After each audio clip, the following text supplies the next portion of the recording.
Hello everyone, welcome back to my mini blog.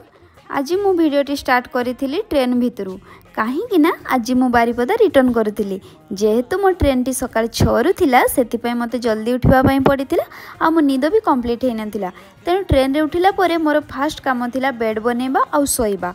Bed बनै सारला परे आ time बर्बाद न करी मु सोई पड़ली। तापरे तळ सीट रे बसिथिबा लोक मानकर पार्टी सुनिकी मो निद भांगी गला आ मते बहुत जोर रे भोक लागिला। भोक लागिबारु बसिकी खाइबा आरंभ करदेली। तापरे पुणी थरे सोई पड़ली। आ बारिपदा पहुँचला बेलू बारिपदारे होतिला वर्षा। जेहेतु बहुत दिन धरी मु रूम रे नथिली तो रूम पहुँची फास्ट मु सफा सुतरा स्टार्ट करदेली।